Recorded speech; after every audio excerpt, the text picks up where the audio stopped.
우리 찬양대 찬양 들으면요, 우리만 듣는 게 좀 아깝다는 생각이 들 때가 있어요. 그죠? 네, 기회가 되면 저 교회 마당에다 큰 스크린을 하나 해놔가지고 지나가는 사람들이 찬양대 찬양하는 거 볼 수 있게 했으면 좋겠다. 네, 그런 생각이 듭니다. 우리 찬양대에 좀 부탁이 하나 있는데요. 부탁하면 잘 들어주시리라고 믿습니다. 우리 교회에 아까 우리 고장로님이 기도해 주셨는데 수능을 앞둔 대학 입시를 앞둔 학생이 총 3이 있습니다. 하나는 저희 집에 하나 있고요. 나머지 둘은 이제 봤더니 찬양대에 있네요. 이 찬양대에 2명이나 있어요. 그러면 누가 제일 많이 기도해야 될까요? 답이 없네요. 누가 제일 많이 기도해야 합니까? 찬양대. 앞으로 찬양대가 열심히 기도하십시오. 네. 그러라고 찬양대에 있는 거예요. 기도해 주라고. 그때 우리 고등학교 3학년 대학 입시를 앞두면 교회 잘 나오던 아이들도 공부한다고 안 나오는 게 마치 요즘 무슨 트렌드처럼 돼 있는데, 이렇게 교회 나와서 특히 찬양대 봉사하고 한다는 게 얼마나 귀합니까? 그러니까 우리가 해줄 수 있는 것은 기도해 주는 겁니다. 여러분들도 많이 기도해 주시고, 저희 아들이야 뭐 목사 아들이니까 목사가 열심히 기도하겠지요. 하여튼 우리 찬양대원 우리 잠깐 일어나 봅시다. 누군지를 알아야지 기도해 줄 테니까. 일어서 요 고은신, 윤지우 꼭 기억하셔서 기도하실 때마다 기도해 주시고, 찬양대원들은 하루에 한 번씩 두 사람 이름 부르면서 또 기도하시기 바랍니다. 네, 찬양대 할 수 있죠? 네, 우리 잘하라고 박수 한번 쳐주시죠. 자리에 앉으세요. 예, 오늘 우리에게 주신 하나님 말씀은 마태복음 20장 1절에서 16절입니다. 마태복음 20장 1절에서 16절 찾으신 줄 알고 제가 봉독합니다. 천국은 마치 품꾼을 얻어 포도원에 들여 보내려고 이른 아침에 나간 집주인과 같으니, 그가 하루 한 데나리온씩 품꾼들과 약속하여 포도원에 들여보내고 또 제3시에 나가보니 장터에 놀고 서 있는 사람들이 또 있는지라. 그들에게 이르되 너희도 포도원에 들어가라. 내가 너희에게 상당하게 주리라 하니 그들이 가고, 제6시와 제9시에 또 나가 그와 같이 하고 제11시에도 나가보니 서 있는 사람들이 또 있는지라. 이르되 너희는 어찌하여 종일토록 놀고 여기 서 있느냐. 이르되 우리를 품꾼으로 쓰는 이가 없음이니이다. 이르되 너희도 포도원에 들어가라 하니라. 저물매 포도원 주인이 청지기에게 이르되 품꾼들을 불러 나중 온 자로부터 시작하여 먼저 온 자까지 삭슬 주라 하니, 제11시에 온 자들이 와서 한 데나리온씩을 받거늘 먼저 온 자들이 와서 더 받을 줄 알았더니 그들도 한 데나리온씩 받은지라. 받은 후 집주인을 원망하여 이르되 나중 온 이 사람들은 1시간밖에 일하지 아니하였거늘 그들을 종일 수고하며 더위를 견딘 우리와 같게 하였나이다. 주인이 그 중에 한 사람에게 대답하여 이르되 친구여, 내가 네게 잘못한 것이 없노라. 내가 나와 한 데나리온의 약속을 하지 아니하였느냐. 내 것이나 가지고 가라. 나중 온 이 사람에게 너와 같이 주는 것이 내 뜻이니라. 내 것을 가지고 내 뜻대로 할 것이 아니냐. 내가 선함으로 내가 악하게 보느냐. 이와 같이 나중된 자로서 먼저 되고 먼저 된 자로서 나중되리라. 아멘.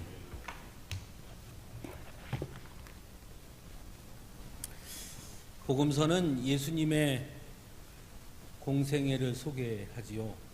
그런데 예수님의 공생애를 시작하면서 복음서에서는 모두가 다 회개하라, 천국이 가까이 왔느니라 라는 그 말씀으로부터 공생애의 선포가 시작되었음을 우리에게 증거하고 있습니다. 그것은 곧 예수님께서 이 공생애 기간 동안 선포하신 예수님의 선포의 핵심 주제 중 하나가 바로 천국, 하나님 나라라는 것을 분명하게 보여주는 것이라 할 수 있을 것입니다. 실제로 예수님은 공생애 기간 동안 천국, 하나님 나라에 관해서 참 많이 말씀하셨습니다. 대부분 비유를 들어서 많이 말씀하셨는데요. 어떻게 천국에 들어가는가, 또 언제 천국은 임하는가, 천국은 어떤 곳인가 등등에 관해서 비유를 통해 많이 말씀해 주셨습니다. 오늘 우리가 읽은 본문 말씀 역시 천국에 관한 말씀이지요. 그런데 오늘 본문을 좀 성경을 자세하게 보시는 분들은 오늘 성경을 보시면서도 그런 점을 발견하셨을 텐데요. 오늘 우리가 읽은 20장 1절부터 16절까지 읽었는데 바로 위에 마태복음 19장 30절과 그리고 우리가 읽은 본문의 제일 마지막 16절 말씀이 동일하다는 것입니다. 나중된 자로서 먼저 되고 먼저 된 자로서 나중되리라 라는 말씀이 19장 30절과 20장 16절에 동일하게 기록되어 있다 하는 것이죠. 이것은 두 가지를 의미합니다. 즉, 그 말씀이 앞뒤에 동일한 말씀이 있다는 것은 그 안에 있는 내용이 결국은 가장 중심 주제가 그것이다 라는 것이죠. 그러니까 앞뒤에 있는 말씀 가운데 있는 그 내용은 이 나중된 자 먼저 되고 먼저 된 자 나중된다는 말씀을 설명하기 위한 그런 말씀이다 라고 이해할 수 있겠죠. 또 하나는 그 앞에 그 말씀이 동일한 말씀이 있다는 것은 우리가 오늘 읽은 이 본문이 독립된 이야기가 아니라 그 앞부분에 있는 내용과 어느 정도 연관성이 있는 말씀이다 라는 것을 보여주는 그런 장치라고도 할 수 있습니다. 그렇기 때문에 오늘 본문을 좀 더 잘 이해하기 위해서는 그 앞부분에 과연 무슨 이야기가 나왔는지를 대략적으로 알고 오늘 본문을 들여다보는 것이 훨씬 더 본문을 이해하기가 쉽습니다. 그 19장 바로 오늘 본문의 이야기 바로 앞편에는 재물이 많은 청년이 예수님께 찾아와서 어떻게 해야 어떤 선한 일을 해야 영생을 얻을 수 있겠습니까? 라는 질문을 던지는 이야기가 등장합니다. 그가 어떻게 해야지 내가 어떤 선한 일을 하여야 영생을 얻겠습니까? 이렇게 질문하고요. 우리가 잘 아는 것처럼 예수님이 그에게 어떤 말씀을 하시고 그 청년은 재물이 많음으로 근심하여 갔다 이렇게 이야기가 끝을 맺습니다. 그리고 나서 바로 그 부자 청년이 간 후에 예수님이 뭐라고 말씀하시냐면 부자는 천국에 들어가기가 이처럼 어렵다 이렇게 말씀합니다. 그러니까 이 부자 청년이 예수님께 와서 물었던 무슨 선한 일을 하여야 영생을 얻으리까 하는 질문을 예수님은 곧 천국에 관한 질문으로 받으셨다는 거죠. 즉 영생과 천국을 동일시 시킨 것입니다. 그래서 예수님께서 영생을 얻기 위해서 질문했는데 그리고 그가 재물이 많아서 근심하고 돌아가고 나서 예수님께서 부자가 천국에 가기 어렵다 이 말은 그가 그 재물이 많은 것 때문에 하나님의 말씀에 순종하지 못했고 그래서 그는 영생을 얻기가 어렵다 이렇게 말씀하신 것으로 이해가 되죠. 그 다음에 예수님께서 이런 말씀을 하고 나자 조금 있다가 제자들 중 베드로가 이렇게 질문하죠. 즉 우리가 모든 것을 버리고 주를 따라 싸운데 그러면 우리는 무엇을 얻을 수 있겠습니까? 이렇게 질문합니다. 그러자 예수님께서 그들에게 이렇게 말씀하시죠. 너희가 마지막 때에 12보좌에 앉아서 이스라엘 12지파를 심판하게 될 것이다. 이렇게 말씀하시면서도 그리고 나서 19장 29절에 바로 이어서 내 이름을 위하여 집이나 형제나 자매나 부모나 자식이나 전토를 벌인 자마다 여러 배를 받고 또 영생을 상속하리라 말씀하신 후에 바로 이어서 먼저 된 자로서 나중되고 나중된 자로서 먼저 될 자가 많다라고 말씀하셨습니다. 즉 이 부자 청년의 이야기 그리고 그 이어서 제자들의 그 이야기 그리고 그에 대한 예수님의 답 그것이 무엇을 의미하는지 그 이야기의 끝이 먼저 된 자로서 나중되고 나중된 자로서 먼저 된다라고 말씀하신 것이거든요. 그러면 그 말이 무엇을 의미할까? 그것에 대해서 예수님이 바로 20장 1절에서 16절에 설명해 주신 것입니다. 더 알아듣기 쉽게. 그래서 오늘 본문은 바로 그런 의미로 보는 것이 맞습니다. 즉 먼저 된 자로서 나중되고 나중된 자로서 먼저 된다는 것이 무엇을 의미하는지, 또 더 근원적으로 표현하면 그 부자 청년이 질문했던 우리가 무슨 선한 일을 하여야 영생을 얻겠습니까? 라는 그 질문, 그리고 제자들이 이어서 질문한 우리가 주를 위하여 모든 것을 버렸는데 그럼 우리는 무엇을 얻을 수 있겠습니까? 에 대한 질문에 대한 답, 그 답이 바로 오늘 우리가 읽은 포도원 주인과 품꾼의 비유 안에 담겨 있다라는 것입니다. 그 답, 예수님이 주시는 답, 그것이요. 그런 의미에서 오늘 본문을 그런 중요한 몇 가지를 가지고 본문을 들여다볼 필요가 있는 것이죠. 먼저 본문의 시작은 천국은 마치 품꾼을 얻어 포도원에 들여보내려고 이른 아침에 나간 집주인과 같다, 이렇게 말씀하고 있습니다. 이 말씀을 그대로 보면 천국은 그 집주인이 꼭 천국인 것 같지만, 사실은 여기에서 말씀하는 것은 여러분들 다 오늘 본문을 읽어서 아시겠지만, 천국은 오늘 본문의 비유에서 본다면 어디를 말하는 것일까요? 아마 천국은 포도원이겠죠. 그러면 그 집주인은 누굴까요? 바로 하나님이시겠죠.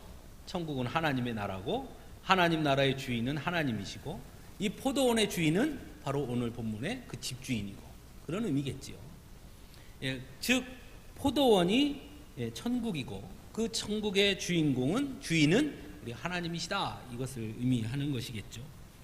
근데 오늘 본문에 보면 청지기가 있습니다. 즉 포도원을 관리하는 사람이 있음을 알 수 있습니다. 왜냐하면 나중에 품삯을 줄 때는 누가 줍니까? 청지기가 주잖아요.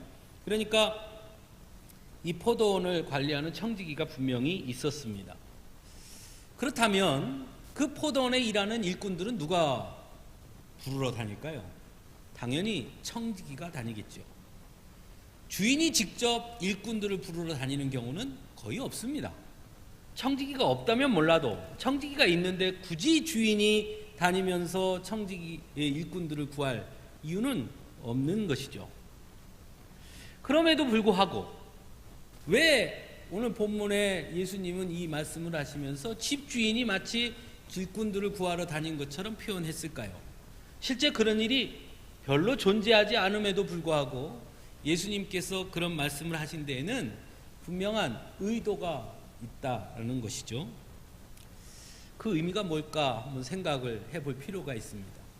만일 다른 여타의 포도원처럼 청지기가 만일 다니면서 일꾼을 구했다면 어떤 일이 일어났을까요? 아마 그가 일꾼을 구했다면 제3시, 제6시, 제9시, 제11시에 포도원에 들어와 일했던 사람들은 오지 못했을 것입니다. 그렇겠죠? 청지기가 그 시간에 나가서 일꾼들을 데리고 올 리가 없으니까 말입니다. 또한 제일 처음 이른 아침에 가서 데리고 온 일꾼들 역시도 아마 아무나 데리고 오진 않았을 것이고, 일을 잘할 수 있는 사람, 건강한 사람, 포도원에서 일했던 경험이 있는 사람, 그런 사람들을 골라서 아마 데리고 왔을 것입니다. 오늘 본문에 보는 것처럼 장터에서 놀고 있던 사람, 아무도 일을 시켜주지 않아서 일을 할 수가 없었던 그런 사람, 이런 사람들은 아마 일하고 싶어서 왔더라도 결코 이 포도원 청지기는 그런 사람을 일할 수 있도록 해주지 않았을 것입니다. 그럼에도 불구하고 이렇게 장터에서 놀고 있던 사람, 아무도 일을 시켜주지 않는 사람, 제3시, 제6시, 제9시, 하물며 제11시에라도 포도원에 와서 일을 할 수 있었던 가장 큰 이유는 어디에 있었느냐? 주인이 허락했기 때문이죠. 주인이 데리고 왔으니까 그 시간에 와서도 일을 할 수 있었던 것이죠. 오직 포도원 주인만이 그들을 포도원에 들일 수 있는 권한이 있는 것입니다. 청지기는 할 수가 없어요. 만일 청지기가 그렇게 하면 포도원 주인에게 아마 혼날 겁니다. 어떻게 저런 사람들을 데리고 왔느냐 할 것 아니겠어요. 포도원 주인이기 때문에 그렇게 할 수 있었다는 것입니다. 오늘 본문에 보면은 포도원 주인은 조금 전에 말씀드린 것처럼 총 5번 품꾼을 찾아서 포도원에 들입니다. 제일 처음에는 이른 아침에 나가서 한 데나리온씩 품꾼들과 약속해서 포도원으로 부릅니다.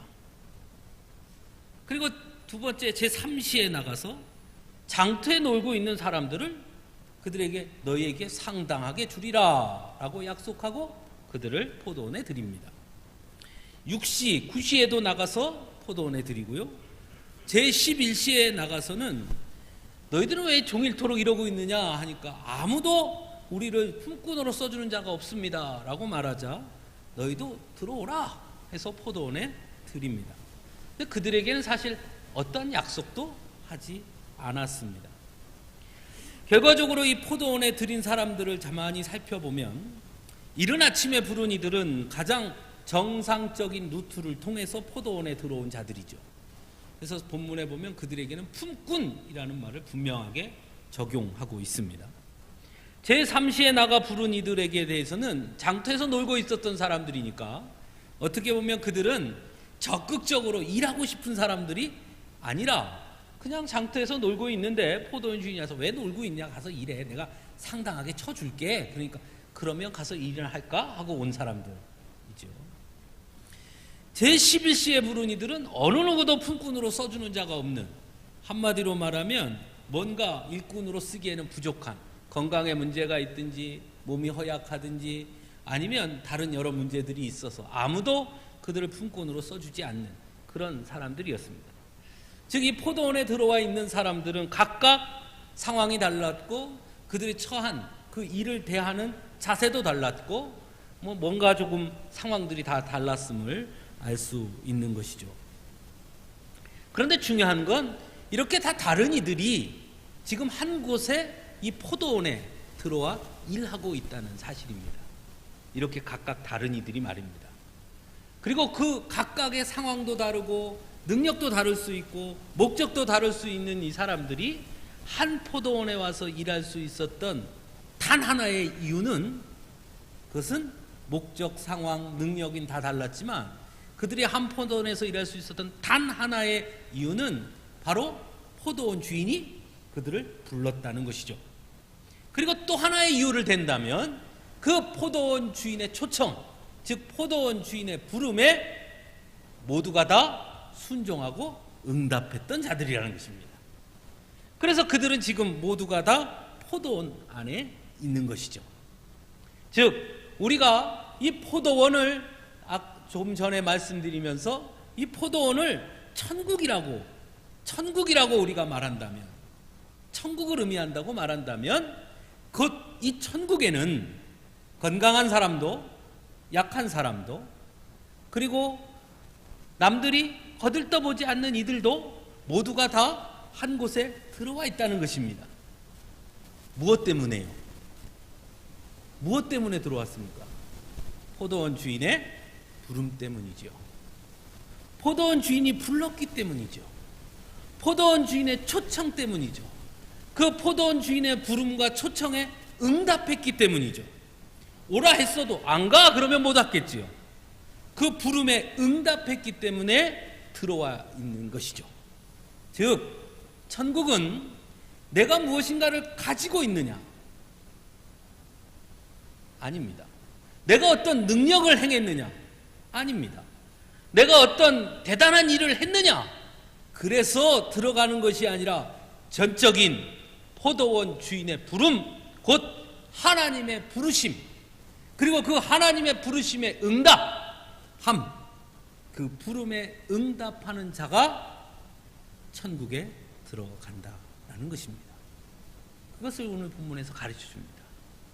그런 의미에서 본다면 부자 청년이 잘못한 것이 있지요. 부자 청년은 뭐라고 말하냐면 내가 무슨 선한 일을 해야 그 천국에 갈 수 있겠습니까? 예수님은 말씀합니다. 네가 무엇을 하느냐가 중요한 게 아니라 하나님이 너를 부를 때에 내가 그 부름에 응답해야 갈 수 있다.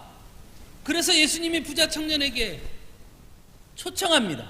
너의 모든 것을 다 버리고 나를 따르라 초청했습니다. 그러나 부자 청년은 노 합니다. 못 가는 것이죠. 그렇죠? 천국은 하나님의 부름, 하나님의 부르심, 그 부르심에 응답하는 자가 천국에 갈 수 있는 것입니다. 바로 이 품꾼들을 부르시는 주인을 통해서 청년, 부자 청년의 질문에 예수님은 대답하시는 것입니다. 그것을 우리가 알 수 있어야 합니다. 그런데 오늘 본문에 이렇게 부르신 것은 참 포도원 주인이 마음이 좋은가 보다 이렇게 우리가 이해할 수 있는데, 그 다음 장면이 좀 이상하지요. 날이 저물자 포도원 주인은 청지기를 통해서 일꾼들에게 품삯을 주게 합니다. 그런데 콕 집어서 이렇게 명령합니다. 나중 온 자부터 시작하여 먼저 온 자까지 나누어주라. 제11시에 들어와서 일한 사람은 기껏 1시간 했습니다. 만일 품삯을 준다면, 만일 노동력을 생각한다면 제일 먼저 와서 일한 사람부터 줘야 제일 나중에 온 사람이 단 1분이든 2분이라도 일을 더 할 것 아닙니까? 그런데 거꾸로에 나중에 온 자를 먼저 불러서 삭슬 줍니다. 두 번째, 만일 처음 온 자부터 임금을 지급했다면 임금을 받은 이후에 그들이 불평하는 불평은 나타나지 않았을 거예요. 왜? 자기가 받은 거 갖고 갔으니까 그 다음 사람이 뭘 받았는지 모를 테니까요. 그런데 주인은 콕 집어서 나중 온 자부터 주라 그렇게 말합니다. 나중 온 자부터 주라. 그러니까 11시에 와서 일한 사람은 채 1시간도 일을 안 했는데 먼저 돈을 받고, 이른 아침부터 와서 일한 사람은 남들이 돈을 다 받아갈 때까지도 일을 하고 있는 것이죠. 그리고 또 그렇게 임금을 지급했기 때문에 그 이후에 거기에서 일한 사람들의 불평과 원망이 쏟아질 수밖에 없는 것이, 왜 저 사람하고 나하고 똑같이 주냐고 따지게 되는 것이죠. 왜 그렇게 했을까요? 그냥 하는 것이 아니겠지요. 분명히 거기에는 의미가 있을 것입니다. 그것을 볼 수 있어야 합니다. 오늘 본문에 보면 제일 나중에 온 자에게 한 데나리온을 주죠. 본문에 이렇게 기록하고 있습니다. 나중 온 자들이 그들이 그렇게 받는 것을 보고 더 받을 것을 기대했다. 당연하죠. 우리 같아도 그랬을 겁니다. 그죠? 그렇게 기대했습니다. 하지만 주인은 그들에게도 똑같이 한 데나리온씩을 지불합니다. 그러니까 당연히 원망이 나오겠지요. 충분히 이해가 되고 공감이 되는 행동들 아니겠습니까? 그런데 이 장면을 좀 더 세분화해서 볼 필요가 있습니다. 먼저 제일 나중에 포도원에 들어온 제11시에, 그러니까 들어온 자들이요, 그들이 1시간 일을 하고 그들은 아무도 일을 시켜주지 않아 일을 할 수 없던 자들이었는데, 그들을 포도원에 들어와서 일하게 하고 1시간 남짓 일했더니 한 데나리온을 주인이 줍니다. 그 한 데나리온을 받았을 때 제11시에 들어와서 일했던 사람들은 어떤 마음이 들었을까요? 아마 그 주인에게 매우 감사했을 것입니다. 이렇게 많이나 주십니까? 세상에 아무도 일을 안 시켜줘서 그냥 일도 못하고 있는 저인데 저희를 여기까지 일을 시켜주신 것만 해도 감사한데 이렇게 많이 주십니까? 엄청 감사했을 것입니다. 그걸 본 제9시에 들어온 사람은 무슨 생각을 했을까요? 1시간 일했는데 한 달란트를 줬어? 나는 저 사람보다 조금 더 일찍 왔으니까 좀 더 주겠지? 했는데 한 달란트를 줬거든요. 그러니까 뭐가 생겼습니까? 불평이 생기지요. 그런데 우리가 조금 더 생각을 바꾸어 봅시다. 제11시에 들어온 사람들이 없었다고 칩시다. 제9시에 들어와서 일한 사람이 마지막 사람이었다면 그들이 제일 먼저 한 달란트를 받았을 것 아닙니까? 그들은 그 한 달란트를 받고 주인에게 어떻게 했을까요? 역시 매우 감사했을 겁니다. 아이고, 저는 반나절도 밖에 안 했는데 이렇게 많이 주십니까? 너무 감사합니다. 분명히 그렇게 했었겠죠. 제6시는 어땠을까요? 동일하죠. 제3시는요? 동일할 것입니다. 그럼 이른 아침에 와서 일한 사람들은 어땠을까요? 그 이후에 일한 사람들이 아무도 없었고 자신들이 이른 아침에 와서 일을 했고 자신들이 일을 딱 마쳤을 때 주인이 약속한 대로 한 달란트를, 한 데나리온을 딱 주었다면 그들은 뭐라고 했을까요? 주인에게 불평했을까요? 원망했을까요? 아니었을 겁니다. 감사합니다. 다음에도 혹시 일이 있으면 저희를 불러주십시오. 제가 열심히 하겠습니다. 했을 겁니다. 그런데 그들은 지금 오늘 본문에 보면 불평합니다. 원망합니다. 그들의 이 불평과 원망이 그 이유가 그럼 어디에 있겠습니까? 그 불평의 원인이 어디에 있습니까? 주인의 행동이 아닙니다. 다른 사람과 비교했기 때문입니다. 그렇죠?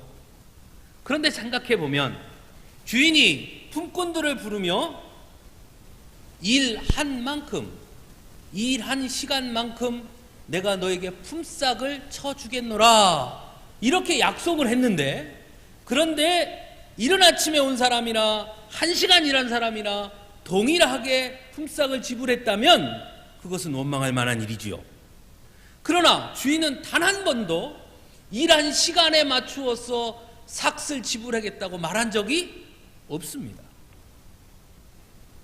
주인은 분명히 자신이 약속하신 대로 했습니다. 일찍 일하는 사람에게 뭐라고 약속했습니까? 한 데나리온을 주겠다. 한 데나리온 줬습니까? 안 줬습니까? 줬습니다. 그러니까 주인은 약속대로 한 것입니다. 그런데 그 주인이 1시간 일한 사람에게 한 데나리온을 주는 것을 본 아침 일찍 일한 한 데나리온을 받고 와서 일하기로 약속해서 왔던 그 사람은 1시간 일한 사람에게 한 데나리온을 주는 주인을 보고 스스로 자기 마음대로 자기 기준을 세운 것입니다. 아하, 저 사람이 1시간 했는데 한 데나리온 줬으니 나는 더 주겠지. 주인이 말한 적이 없음에도 불구하고 스스로 기준을 세운 것이죠. 스스로 기준을 세웠고 그리고 다른 사람과 비교하는 것이죠. 그래서 불평하는 것입니다.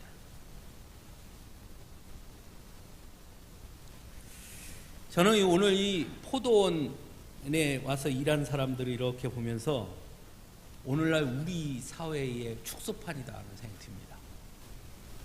이른 아침에 한 데나리온씩 받기로 약속하고 와서 일한 사람은 오늘날 우리식으로 말하면 정규직입니다. 정규직. 제3시에 와서 일한 사람은요, 제3시, 6시, 9시 이 일한 사람은 비정규직. 그래서 그 사람에게는 상당하게 주리라. 그래서 온 거예요. 비정규직. 제11시에 와서 일한 사람은 일을 하고 싶어도 일자리가 없어서 일자리를 찾다 안 돼서 결국 1시간 일하는 아르바이트를 하는 알바생. 비슷하지 않습니까? 정규직, 비정규직, 알바생. 우리 사회의 모습들 그대로죠.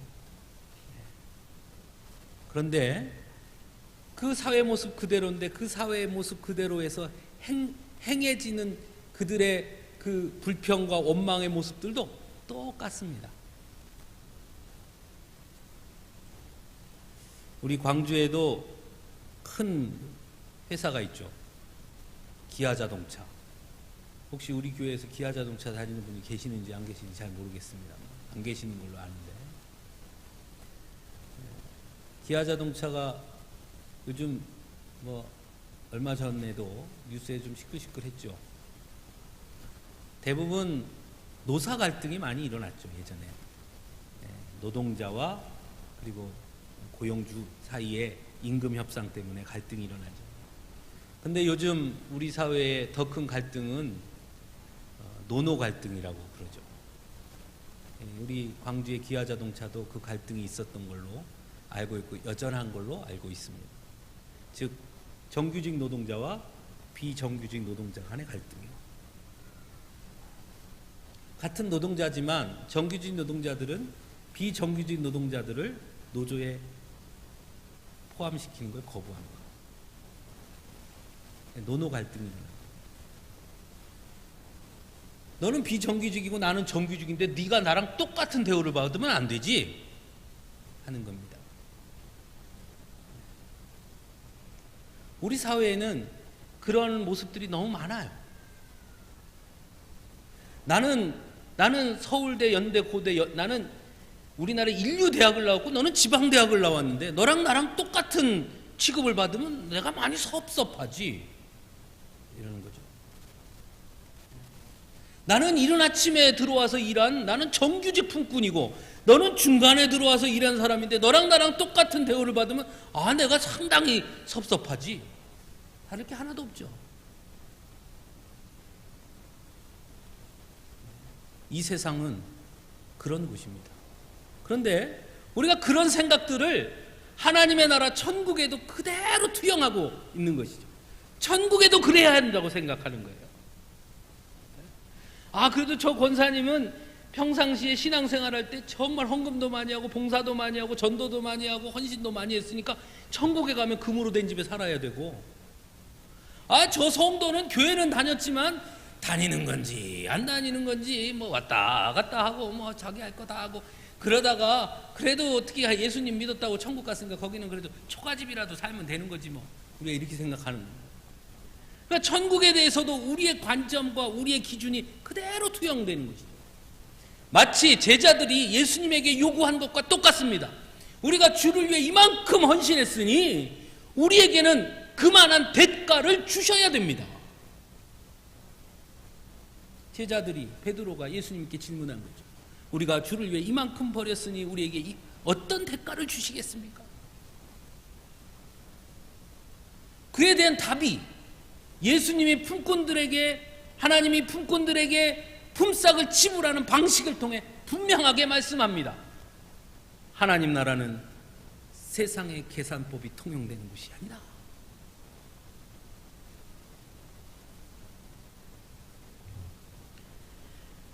중요한 것은 제3시, 제6시, 제9시에 포도원에 와서 일했다는 것, 그들은 제11시에 그들이 한 달란트 받았다는 것에 대해서 불평을 표하기 전에 그 시간에 들어와서 일할 수 있다는 것만으로도 주인에게 감사해야 하고, 자신들에게 한 데나리온을 지불해 준 것만으로도 감사해야 하는데 어느 순간 그걸 잊어버리는 거죠. 마치 자신들의 힘으로, 자신들의 능력으로 포도원에 들어온 것으로 착각하는 것입니다. 그래서 자신들 스스로 기준을 세우고 그 기준에 포도원 주인을 맞추려고 하는 것입니다. 오늘날 우리가 하나님께 감사하지 못하는 것 역시 이와 같지 않은가 생각해 봅니다. 하나님께서 내게 주신 은혜가 아니라 다른 이들에게 주신 은혜에 집중하는 것이죠. 저분에게는 건강도 주시고 저분에게는 돈도 주시고 저분에게는 명예도 주셨는데 왜 난 안 줘? 하나님 왜 나한테만 그래요? 원망하죠. 내가 하나님의 자녀가 됐다는 것만으로도 얼마나 큰 은혜인지, 그건 망각한 채, 그거는 마치 당연한 것으로 여긴 채 다른 이들과 비교하고 자신에게 주신 은혜가 얼마나 큰 것인지 깨닫지 못하고, 그래서 원망하고 불평하고 하나님이 자신에게 주신 은혜를 하찮게 여기고, 그래서 감사하기보다는 불평하는 그런 모습들이 우리 안에 있지 않은가 하는 것입니다. 포도원 주인은 이렇게 말합니다. 여기는 내 밭이야. 그러니 내 뜻대로 할 거야.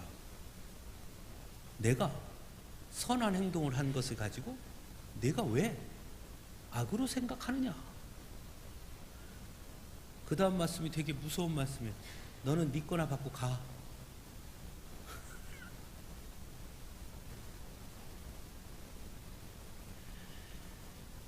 포도원 주인이 모두에게 그 동일한 품삯을 준 것은 각각의 그 품삯을 받은 사람들에게는 모두가 다 포도원 주인의 은혜지요.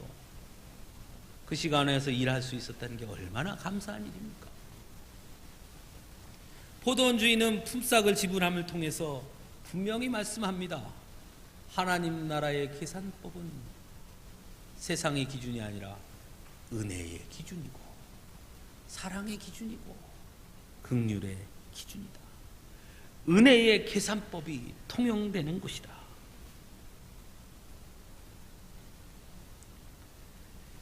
우리는 세상에 살면서 나름 근거로 삼는 원칙들이 있지요.